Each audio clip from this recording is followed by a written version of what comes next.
ఒకసారి ఇమాజిన్ చేసుకోండి, మీరు ఉదయం లేచి తలుపు తెరిచారు. ఎదురుగా కనిపించాల్సిన సూర్యుడు కనిపించడు. మీ ఇంటి బయట గాలి కాదు, మొత్తం పొగతో నిండి ఉంటుంది. మీ ఊపిరి లోపలికి వెళ్ళే గాలి ఆక్సిజన్ కాదు, అది విషం. ఏంటి, ఏదో థ్రిల్లర్ మూవీ అనుకుంటున్నారు కదా?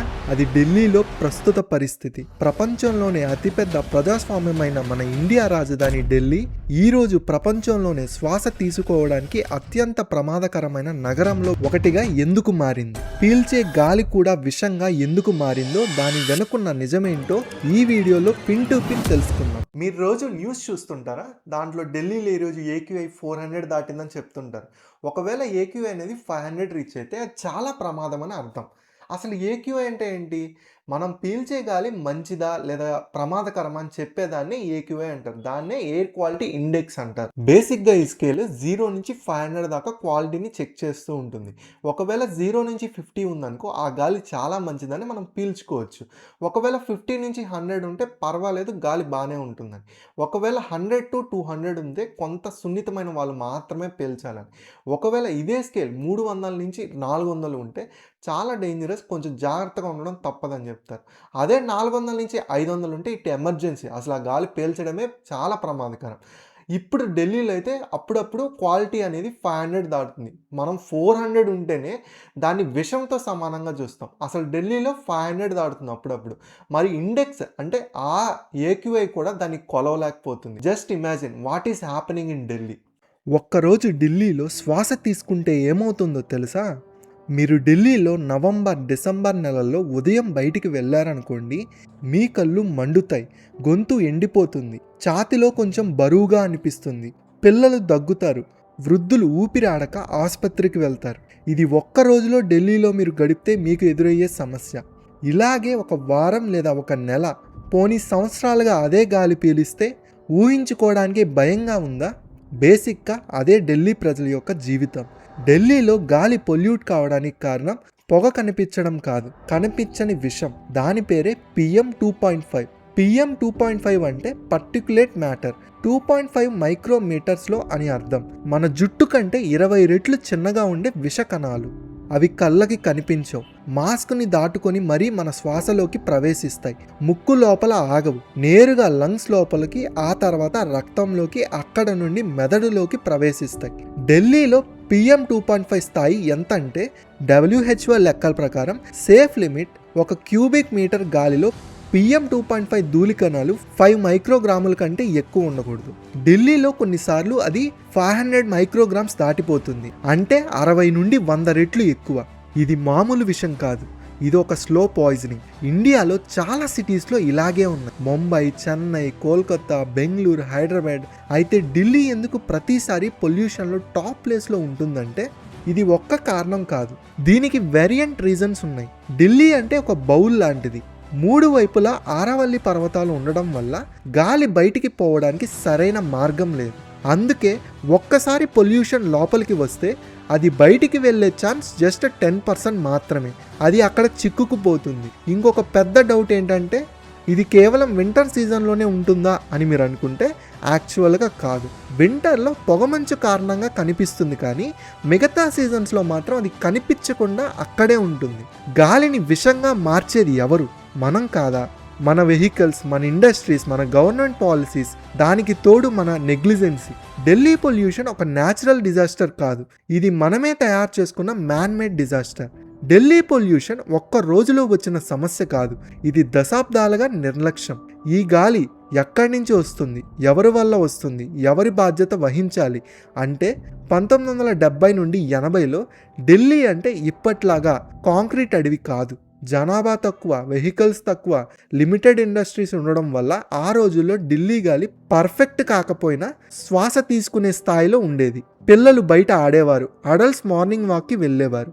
అప్పుడు ఏక్యూఐ అనే మాటే సాధారణ ప్రజలకు కూడా తెలియదు, ఎందుకంటే అది అవసరమే లేదు. 1981లో ఢిల్లీ జనాభా 60 లక్షలు, ఇప్పుడు 2.5 కోట్లు పైనే.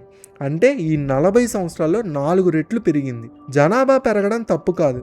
క్వశ్చన్ ఏంటంటే ఆ జనాభాకు సరిపడే ప్లానింగ్ ఉందా, ఇన్ఫ్రాస్ట్రక్చర్ ఉందా, గాలి పొల్యూట్ అవ్వకుండా పాలసీస్ ఉన్నాయా అంటే లేవనే చెప్పాలి. 1980లో ఢిల్లీలో వెహికల్స్ సంఖ్య కొన్ని లక్షల్లోనే ఉండేది. ఇప్పుడు 1.30 కోట్ల పైగా వాహనాలు ఒక్క ఢిల్లీలోనే, అంటే ప్రతి ఇద్దరికి ఒక వెహికల్. డీజిల్ కార్లు, బస్సులు, ట్రక్కులు, ఆటోలు, బైకులు. ప్రతి సెకండ్ ఒక్క వాహనం రిలీజ్ చేసే పొగ ఆకాశంలోకి పోదు, అది మన ఊపిరిలోకే వస్తుంది. ఢిల్లీ కేవలం ఒక నగరం మాత్రమే కాదు, ఇదొక ట్రాన్సిట్ సిటీ. రోజు లక్షల ట్రక్కులు ఢిల్లీ లోపలికి ప్రయాణిస్తాయి. ఎందుకంటే దేశంలోకి వచ్చే సరుకులు, వెళ్ళే సరుకులు సగానికి సగం ఢిల్లీ గుండా పోవాలి. ఈ ట్రక్కుల్లో ఎక్కువ పాత డీజిల్ ఇంజన్లు రిలీజ్ చేసే భారీ పొగ రాత్రిపూట ఈ ట్రక్కులు సిటీలోకి వస్తాయి. మనకి కనిపించవు, కానీ అవి వదిలే విషయం ఉదయం మనం పీల్చే ఊపిరిలో ఉంటుంది. ఇంకా ఇండస్ట్రీల విషయానికి వస్తే ఢిల్లీ చుట్టుపక్కల ఏముంటాయో తెలుసా? చిన్న ఫ్యాక్టరీలు, ఇటుక బట్టీలు, ప్లాస్టిక్ యూనిట్లు, కెమికల్ వర్క్స్. చాలా ఫ్యాక్టరీలు పేపర్ మీదే క్లోజ్ అయ్యాయి, కానీ గ్రౌండ్లో ఇప్పటికీ సీక్రెట్గా నైట్ టైంలో నడుస్తున్నాయి. ఇంకా యమునా నది ఎయిర్ పొల్యూషన్కి సంబంధం ఏంటంటే ఏంటి? నది గాలిని ఎలా పాడు చేస్తుందని అనుకుంటున్నారా? యమునా నది ఒకప్పుడు ఢిల్లీకి ప్రాణం, ఇప్పుడు ఒక రసాయన కాలువ. నదిలో మురుగునీరు, రసాయనాలు, విషమే ఎక్కువ నీళ్ళ కన్నా. సమ్మర్లో ఆ నది ఎండిపోతుంది. ఆ విషం మట్టిలోంచి వాయువులోకి బయటకు వస్తాయి, అవి గాల్లో కలుస్తాయి. ఇది కూడా పొల్యూషన్లో ఒక సైలెంట్ కాంట్రిబ్యూటర్. ఇంకా ఆరావల్లి శ్రేణి పర్వతాలు ఢిల్లీలో ఒక న్యాచురల్ వాల్ లాంటిది, పొల్యూషన్ని ఆపే గోడ. కానీ మైనింగ్, అక్రమ నిర్మాణాలు, భూకబ్జాలు ఆ పర్వతాలే నెమ్మదిగా లేకుండా పోతున్నాయి. అందువల్లే మరింత పొల్యూషన్. దీన్ని సరిచేయడం అంత ఈజీ కాదు. ప్రతి సంవత్సరం ఇదే జరుగుతుంది. ఢిల్లీలో పొల్యూషన్ పెరుగుతుంది, మీడియా అరుస్తుంది, ప్రభుత్వం ఒక్క మాటే చెప్తుంది, ప్రజలు ఇంకొకరిని నిందిస్తారు. రైతులు కారణమని కొందరు, క్రాకర్స్ మెయిన్ రీజన్ అని ఇంకొందరు, వెహికల్ వల్ల అని మరికొందరు. నిజమేంటంటే ఢిల్లీలో గాలి కాలుష్యానికి main reason vehicles. Government data ప్రకారం ఢిల్లీ పొల్యూషన్లో 30-40% వరకు వాహనాల నుంచే వస్తుంది. ఇందులో ప్రైవేట్ కార్లు, బైకులు, డీజిల్ బస్సులు, క్యాబ్స్, స్కూల్ వ్యాన్స్, మెయిన్గా డీజిల్ వాహనాలు PM 2.5 ఎక్కువగా విడుదల చేస్తాయి. ఒక డీజిల్ కార్ ఒక పెట్రోల్ కార్ కంటే 10 రెట్లు ఎక్కువ పొల్యూట్ చేస్తుంది. ఢిల్లీలో ఇంకా లక్షల సంఖ్యలో 10-15 సంవత్సరాల పాత వాహనాలు ఉన్నాయి. పేపర్ మీద బ్యాన్ ఉన్నప్పటికీ గ్రౌండ్ రియాలిటీలో మాత్రం నంబర్ ప్లేట్ మారుతుంది. ఇంజన్ రిపేర్ చేసి రూల్స్ని బైపాస్ చేసి వెహికల్స్ని రన్ చేస్తున్నారు. ఒక పాత ట్రక్కు 100 కొత్త ట్రక్కులకి సమానం. ఇంకా డెవలప్మెంట్ పేరుతో ఢిల్లీలో రోడ్లు, మెట్రో, ఫ్లైఓవర్స్, అపార్ట్మెంట్స్ ఎక్కువగా చేసి నిర్మిస్తున్నారు. ఈ నిర్మాణం ధూళిని PM10గా పిలుస్తారు. PM10+ PM 2.5 విషంగా మారి గాలిలో కలుస్తుంది. మొత్తం పొల్యూషన్లో 20కి పైగా నిర్మాణం ధూళే ఉంటుంది. దీనికి నీరు చల్లాలి, షీట్లు వేయాలి, ట్రక్కులు కవర్ చేయాలి.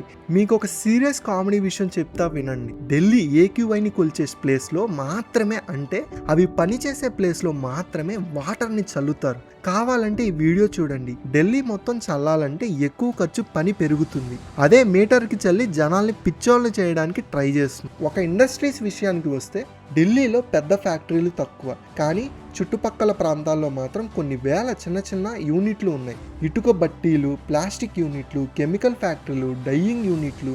వాటి నుండి వచ్చే పొగ గాల్లో కలిసి ఢిల్లీలోకి వస్తుంది. నెక్స్ట్ స్టబుల్ బర్నింగ్, అంటే పంట మిగులు కాల్చడం. దీని గురించి మీడియా రైతులే ఢిల్లీని చంపుతున్నారని చెప్తుంది, కానీ నిజమేంటంటే సైంటిస్ట్ ప్రకారం ఈ స్టబుల్ బర్నింగ్ ఢిల్లీ పొల్యూషన్లో జస్ట్ 20-25% వరకు మాత్రమే కారణం. అంటే అది సమస్య కానీ ఒక సమస్య అన్నమాట.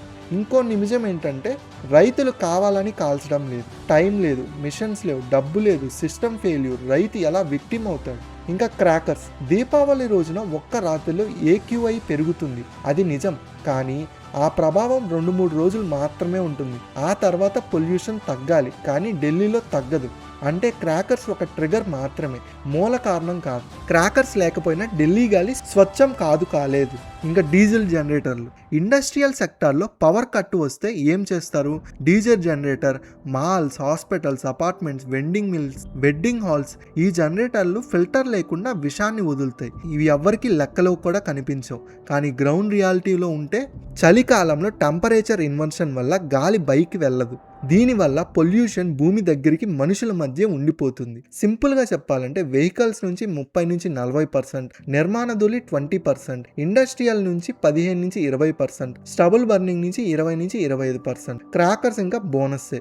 ఢిల్లీ పొల్యూషన్ ఒక రైతు వల్ల కాదు, ఒక పండుగ వల్ల కాదు, ఒక కాలం వల్ల కాదు, ఇది ఒక సిస్టమాటిక్ క్రైమ్. దీంట్లో అందరూ పాల్గొన్నారు, అందరూ బాధ్యత వహించాలి. సుప్రీంకోర్టు చాలాసార్లు ఢిల్లీ పొల్యూషన్ మీద తీవ్ర వ్యాఖ్యలు చేసింది. People are dying, right to clean air is a fundamental right అని చెప్తుంది. పాత వాహనాలు నిషేధం, ఫ్యాక్టరీలను లేపేస్తాం, పాత వాహనాలని నిషేధం, లిమిటెడ్ క్రాకర్స్, ఫ్యాక్టరీస్ని మూసివేత, డీజిల్ జనరేటర్ నియంత్రణ చేయమని ఆదేశాలు జారీ చేసింది. కానీ కోర్టు ఆదేశిస్తుంది, ప్రభుత్వం అమలు చేయాలి.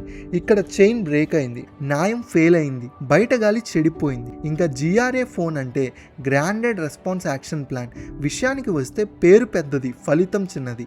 AQI పెరిగితే స్టెప్ బై స్టెప్ చర్యలు భాగంగా స్టేజ్ 1, స్టేజ్ 2, 3, 4 ఇలా వినడానికి మిలిటరీ ప్లాన్లా ఉంటుంది. కానీ నిజమేంటంటే అది స్టార్ట్ చేసింది AQI 300 దాటిన తర్వాతే. అప్పటికే జరగాల్సిన డ్యామేజ్ జరిగిపోతుంది. ఇది ఎలాంటిదంటే కాలి బూడిదైన తర్వాత నీళ్లు పోయడం లాంటిది. ప్రివెంటివ్ కాదు, ఒక రియాక్టివ్ అన్నమాట. ఇంకా క్రాకర్స్ అంటారా, ప్రతి దీపావళి ముందు అదే కదా, నిషేధం పేరుతో రూల్స్ పెట్టి గ్రీన్ క్రాకర్స్ని అమ్ముతారు. కానీ అక్రమ అమ్మకాలు జోరు సాగుతాయి. రూల్స్ అమలు చేయడంలో రాజకీయ ఒత్తిళ్లు కూడా ఉంటాయి. ఈవెన్ క్రాకర్స్ని నిషేధించిన ఢిల్లీ గాలి శుద్ధం మాత్రం కాదు. దీన్ని బేస్ చేసుకునే పొల్యూషన్ మాస్క్ స్కామ్ క్రియేట్ అయింది. ఒకప్పుడు ఢిల్లీలో మాస్క్ బిజినెస్ టాప్లో ఉండేది. N95, N99 anti pollution mask అంటూ విచిత్రమైన మాస్క్ని మార్కెట్లోకి తీసుకొచ్చారు. దాంతో ప్రజలు మాస్క్ వేసుకుంటే సరిపోతుంది, సేఫ్గా ఉంటుంది అనుకుంటున్నారు. కానీ నిజం ఏంటంటే మార్కెట్లో మనకి దొరికే చాలా మాస్కులు PM 2.5ని పూర్తిగా ఆపలేవు. పిల్లలకి సరిగ్గా ఫిట్ కావు. లాంగ్ టర్మ్లో ఆరోగ్య సమస్యలు వచ్చే అవకాశం ఎక్కువ. మాస్క్ పరిష్కారం కాదు, అది ఒక బ్యాండేజ్ మాత్రమే. ఇంకా ఎలక్ట్రిక్ వాహనాల విషయానికి వస్తే ప్రభుత్వం ఏం చెప్తుందంటే EVs పెరుగుతున్నాయని. కానీ క్వశ్చన్ ఏంటంటే ఛార్జింగ్ ఇన్ఫ్రా సరిపోతుందా? బ్యాటరీ తయారీ పొల్యూషన్కి కారణం కాదా? పవర్ ఎక్కడి నుంచి వస్తుంది? బొగ్గు ప్లాంట్ నుండి వచ్చే కరెంటుతో EV నడిపితే పొల్యూషన్ పోయేదా లేదా ఇంకా ఎక్కువ అవుతుందా? EVs అవసరమే, కానీ ఒక్కటే సొల్యూషన్ కాదు.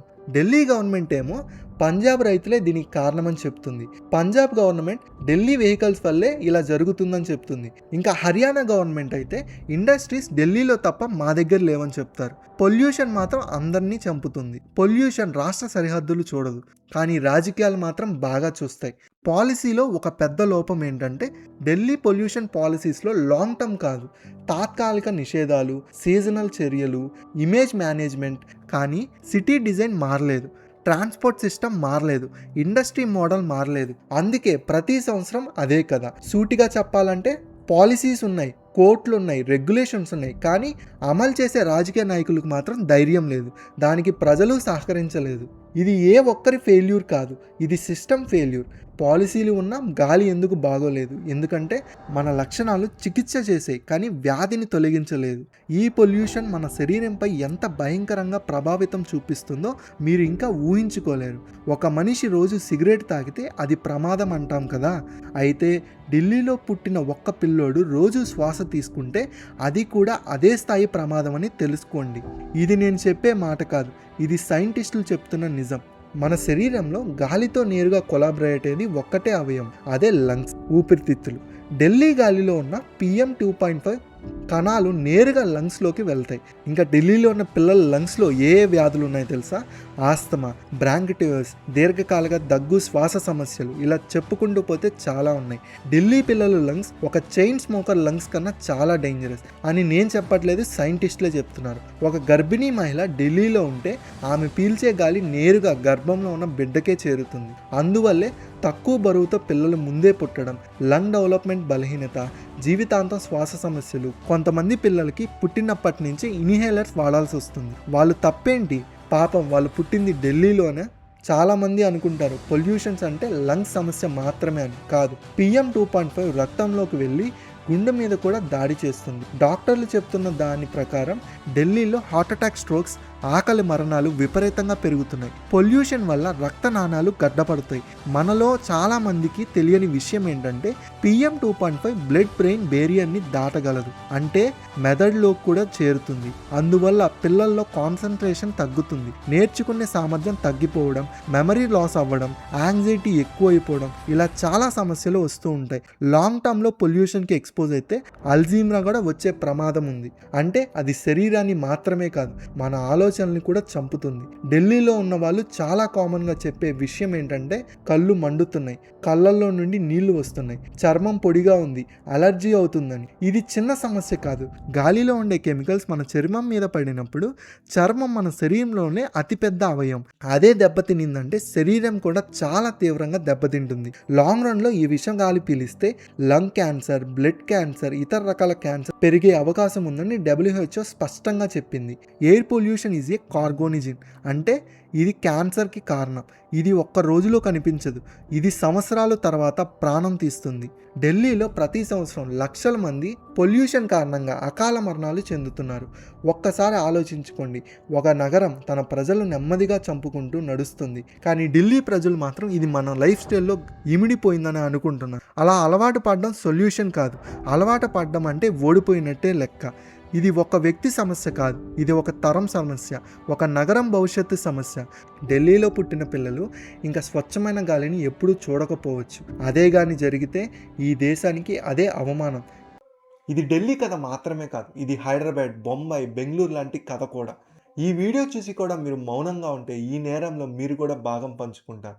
వెంటనే ఈ వీడియోని మీ ఫ్రెండ్స్కి షేర్ చేయండి. ఎవరో ఒక్కరు మారితే మళ్ళీ ఫ్యూచర్ అనేది బాగుపడుతుంది. ఇంతకీ మన హైదరాబాద్ పరిస్థితి ఏంటో తెలుసుకోవాలనుకుంటే కామెంట్ బాక్స్లో హైదరాబాద్ అని కామెంట్ చేయండి, వెంటనే దాని మీద వీడియో చేద్దాం. See you again with one more good concept. ఈ వీడియోని కానీ మీరు కొత్తగా చూస్తుంటే లైక్ చేసి సబ్స్క్రైబ్ చేసుకోండి. ఇంతవరకు వీడియో చూసారు కాబట్టి చాలా థ్యాంక్స్ ఫర్ వాచింగ్.